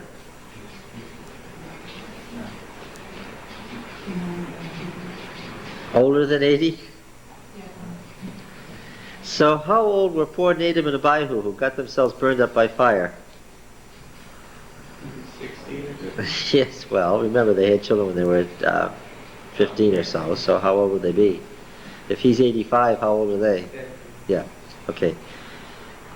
The fact that they're drunk and destroyed themselves, this is unthinkable of God if they were men in their 20s. Why? You don't have enough experience to know which way is up. But now if you're 65 or 70, you have a problem. That is what? Your character has already been formed. Alright, we will find fault with God if these are young men. If they're great-great-grandfathers, then we will not find fault with God for what happens. Nadab and Abihu, sons of Aaron, each took his censer and put fire in it and laid incense on it and offered unholy fire before Yahweh, such as he had not commanded them. I imagine this is fire that they had brought from their tents, fire of their own kindling. Fire came forth in the presence of Yahweh and devoured them, making them a whole burnt offering in the theology of Leviticus, but that's another story. We'll get to that. This is what Yahweh said, I'll show myself holy among those who are near me, and before all the people I'll be glorified. Aaron held his peace. Moses called Mishael and Elzaphan, the sons of Uzziel, the uncle of Aaron, and therefore the uncle of Moses, said, carry out your brethren from the sanctuary out of the camp. So they drew near and carried them out. And verse 8 explains what the problem was. They were drunk. Yahweh spoke to Aaron, drink no wine or strong drink, you and your sons with you, when you go into the tent of meeting, lest you die. Alright. Now, Moses said to Aaron, verse 12. Can we go back? Yeah? Can we go back to verse 4? Right.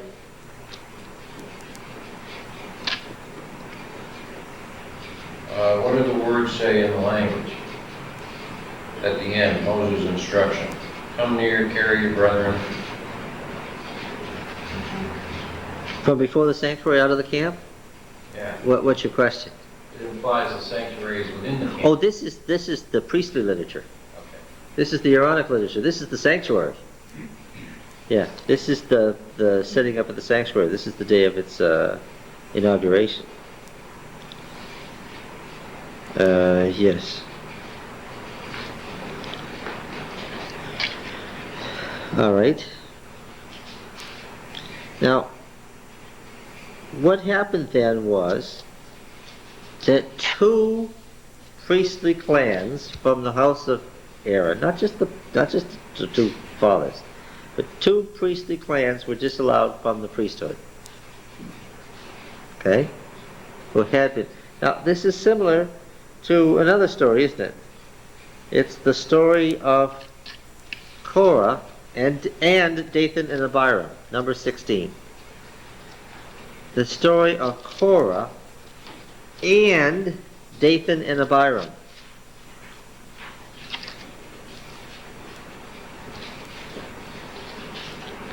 Why am I saying that way? Because the rebellion of Korah, which occurred at about the same time as the rebellion of Dathan and Abiram, weren't all the same. As we have it now, what is the case? If you read through this chapter, what impression do you get? Triumvirate. That the three of them started out to do this together. That isn't. In fact, it's so clearly separate that you can separate out the two stories. So are you saying after Nadab and Abihu that all of their descendants were disqualified? That's right. When you read the priestly genealogies in Chronicles, the whole clans were disallowed. Yes. What happens in this one is interesting. Korah, Dathan, and Abiram, each in their own way, claim the priesthood, right? And what happens in their case?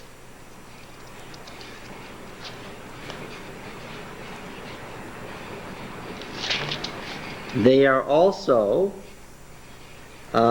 disallowed, this time in favor of whom? In favor of Aaron this time. Yeah, here the rebellion is against the Aaronite priesthood because they all bring rods, but it's Aaron's rod that buds in this chapter, right?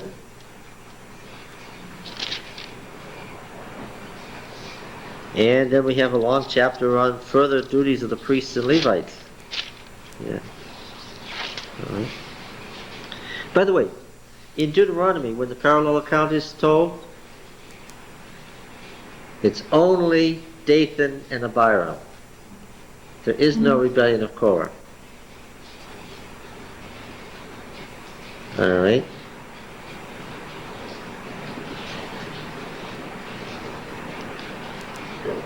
Now, let's go to Joshua 21.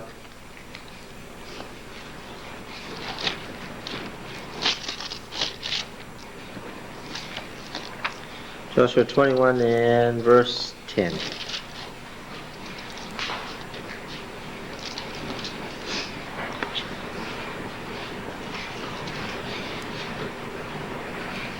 Well, verse 9.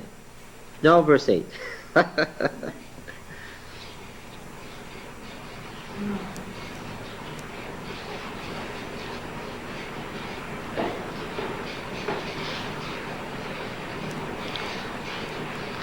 These cities and their pasture lands the people of Israel gave by lot to the Levites, as Yahweh commanded through Moses.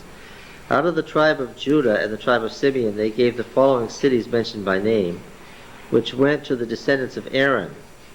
One of the families of the Kohathites who belonged to the Levites, since the lot fell to them first, they gave to them Kiriath Arba, Arba being the father of the Anakim, that is Hebron in the hill country of Judah, along with its pasture lands round about. The fields of the city and its villages had been given to Caleb the son of Jephunneh as his possession.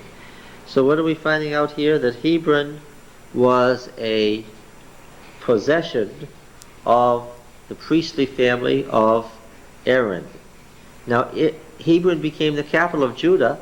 Hebron is the place where David was first elected. And remember when we went through all that Kenite, Yithrite stuff? Where were the Yithrites centered? In Hebron. Yes. So 1 Chronicles 6:42. 1 Chronicles 6:42. Can you find Chronicles?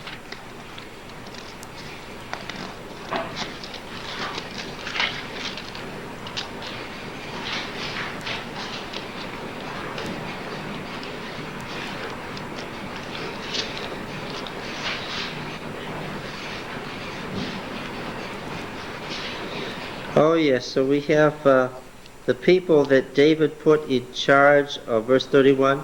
These are the men whom David put in charge of the service of song in the house of Yahweh after the ark rested there.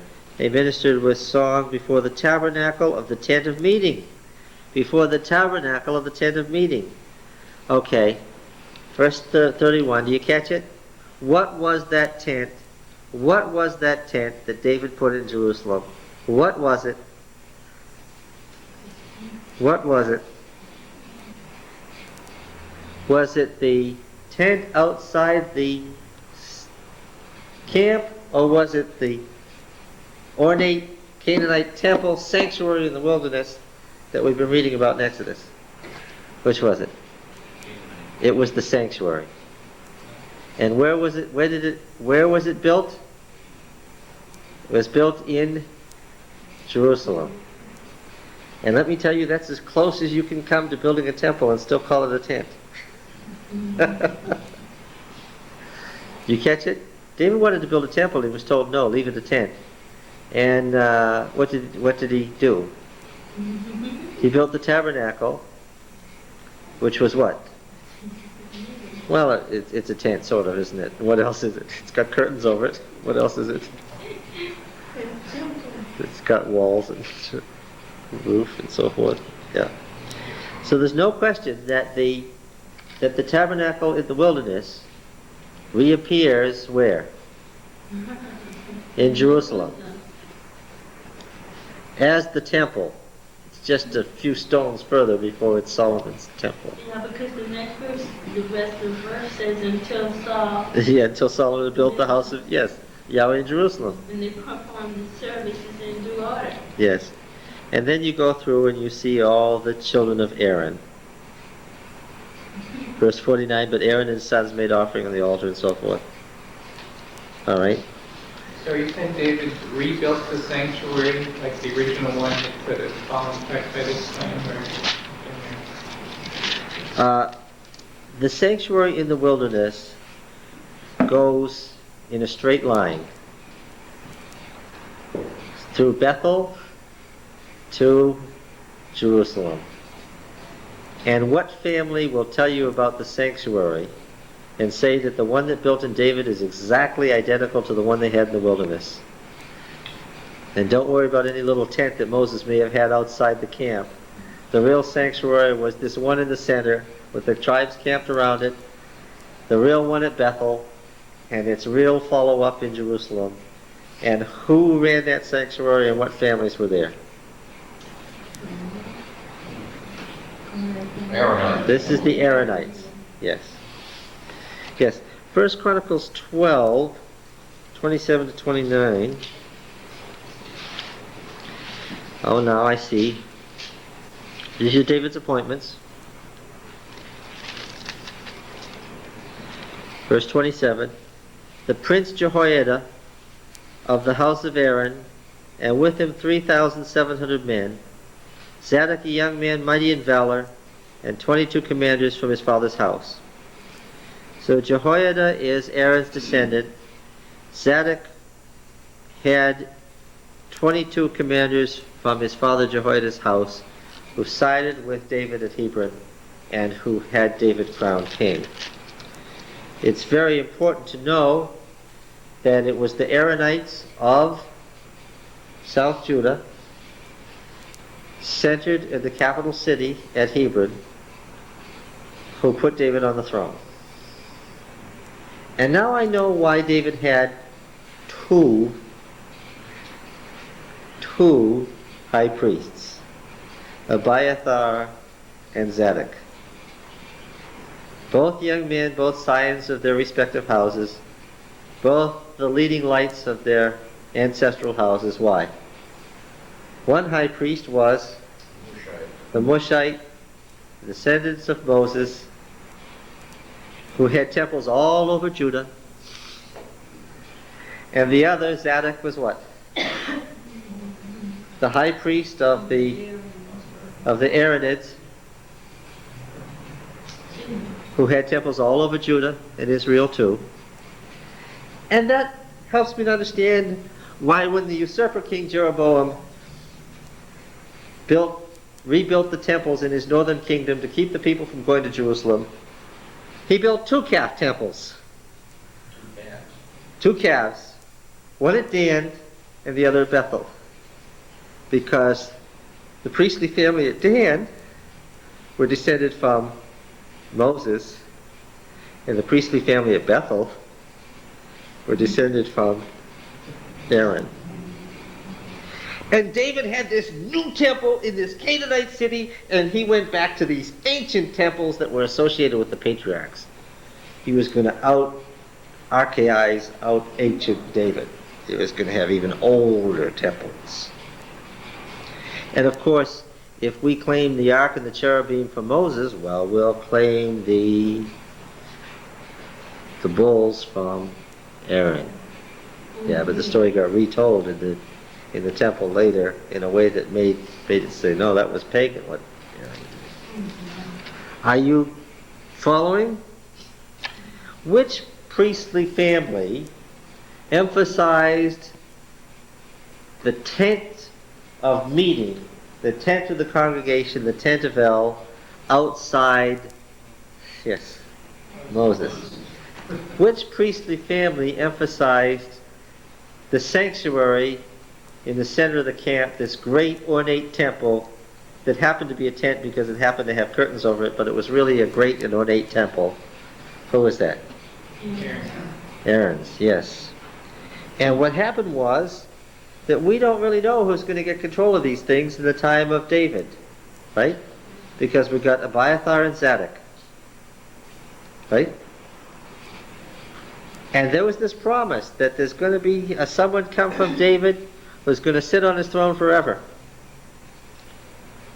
And the Aaronites claimed that they had the same promise. When Phinehas drove that spear through those bodies, he got a promise that what? His family would serve before the Lord's anointed forever. Okay? And so, the historians say this is how it came true. Abiathar sided with Adonijah when he wanted to be king. They lost, and that was the end, going down in flames, of the house of Moses. Ironically, in the struggle between the two brothers, who won? Aaron. Because you see, Jeremiah wasn't the only person alive at the exile. There was another priest.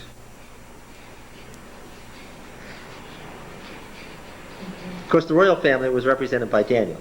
He was the descendant of David. Daniel was the descendant of David. But the two priestly families were there too. There was Jeremiah, of the descendants of Moses, and who else? There was Ezekiel, of the descendants of Aaron. And Ezekiel said, Ezekiel 40 to 48, no, when the exile's over, the temple's going to be rebuilt. Don't worry about it. And it's going to be rebuilt with the same exact dimensions that the sanctuary in the wilderness had and that Solomon's temple had. And that faithful priest of the house of Zadok, it helped that Ezekiel was from the house of Zadok, that faithful priest of the house of Zadok will go right back and inaugurate this new great temple that's going to be rebuilt. It will stand there forever. And it will be a temple that won't have these curses of the former problems that were brought on it by the house of David. That won't be there anymore. There'll be a prince, a Nagib. And these faithful Zadokites will have control of the temple. And of course, we know this name Zadokite because it comes into Greek as Sadducee, Zadoki. Those faithful Zadokites who ran the temple till 70 AD. The Sadducees with whom Jesus had so many arguments. The Zadokite family, Aaron's descendants, the Sadducees. Now, after Jesus' day, the Sadducees divided into a bitter struggle between the upper and lower priesthood, the lower priesthood being almost universally Christian, and the upper priesthood being almost universally anti-Christian. With James the Just, the elder brother of Jesus, moderating between the two. The struggle between the upper and lower priesthood was so inflammatory that it almost destroyed Judah, and it was James, being the leader of the Christian party, was able to control the lower priesthood until he was murdered by the upper priesthood in the absence of the Roman governor. He just went back to Rome for 3 months. And as soon as he was gone, James, the brother of Jesus, James the Just, was murdered by the upper priesthood. That caused the lower priesthood to revolt. That gave the zealots their reason to start the revolution. And that's how the Roman-Jewish War began. This is quite a story, isn't it? Yes. Now then, this is why in the book of Exodus, quickly jumping back 15 centuries, this is why in the book of Exodus we have a tent of meeting and a sanctuary. Yeah, but which one was there? You are such a troublemaker. You are very close to being banned from this class. You're right on the edge. Which one was there? It's possible. There's no question that what the answer is. The theologies are mutually exclusive. You can't have had just one tent in the center because God was among them, and another tent outside because God couldn't be among them, or he would destroy them. The theologies that grew up around them are mutually exclusive. But the fact of the matter is that what happened? There was a tent like the tent of El, where Moses met God, and what?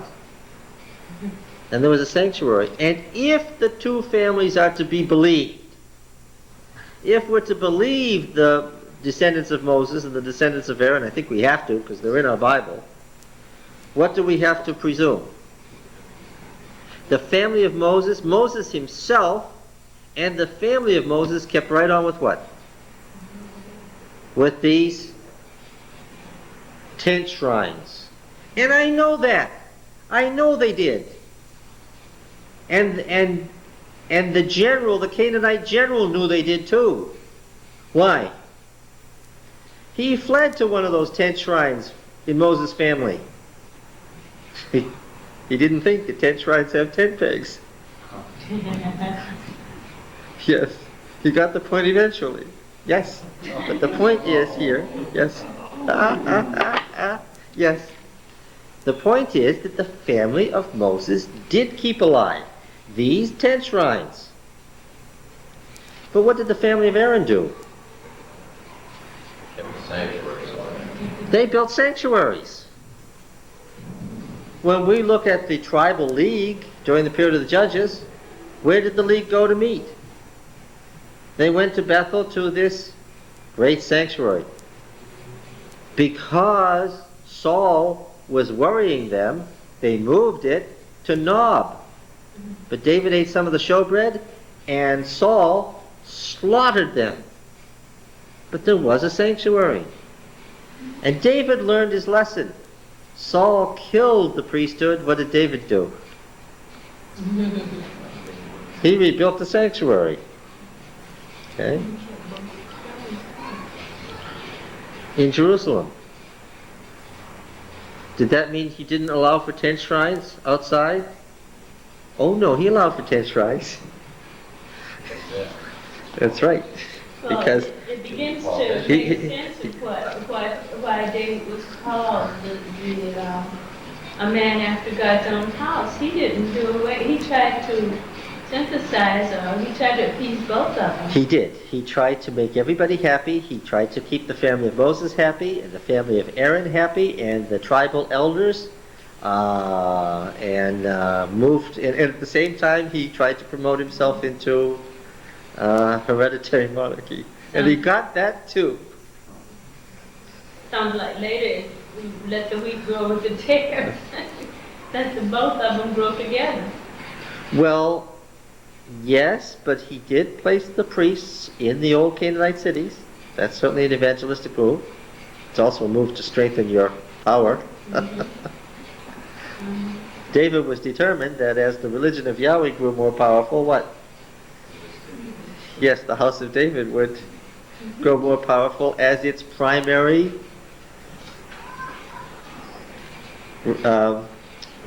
promoter, yes. And there's some places that say that Jerusalem was the only place where they were supposed to go and worship or something. Oh, what eventually happened was the Aaronite priesthood got control of the temple in Jerusalem. Right? Okay. Then an answer came. Do you think that now we're going to read about that in the last half of the book of Exodus, and all of the book of Numbers, and all of the book of Leviticus, and part of the book of Numbers. Do you think that the family of Moses just rolled over and played dead and said, well, that's the last you'll ever hear from Moses? We have nothing further to say about the temple, or about the priesthood, or about what Moses taught Israel, or how it should be applied today. We have finished with this. Do you think that's what they did? No. They had something more to say. What they had to say, that they had kept alive in their family traditions as the priest descended from Moses, we know as the book of Deuteronomy. Yes. They had much left to say, and we know it as Deuteronomy. Isn't this fun? All right, let's... Does that have anything to do with what's going on with Jews today? No. Okay, that's The bloodlines have been lost. They've been totally lost. Yeah. They were still clear all the way after the exile. Even in Jesus' day, they still did, but it died with the destruction of the temple, because that's where all the records were. In 70 A.D., all the distinctions between tribes and different families and priestly families all died with that temple. So you're saying people nowadays don't even know what tribe they belong to? That's right. A Jew wouldn't be able to tell you what tribe he was from today. I got a question for you. Where was the tent of meeting? Where was it? Yeah, from the camp. Probably to the east. That's where the practice came from, of turning to the east to worship. Well, that was more ancient than that. That was have to do with the sun and the dawn and the life force being to the east. Yes. So, this is why we hate to get to Exodus 25, because we have to do some explaining. Now that we've done that, we'll talk a little bit about ancient ceremonial forms, and then we'll let it go, and we'll meet next week, right? And then we'll stop till the fall. Wasn't it all the month of July and then August or something kicking on? Why, is there more than 1 week left in July? Oh, there is? Oh. Oh. Oh. This is the first of John. He's got three. I've been reading too many Bible texts. Okay, three more? Yeah. Three more? Yeah. Oh, all right. Well, we'll plunge into the sanctuary then. Okay. All right. Okay.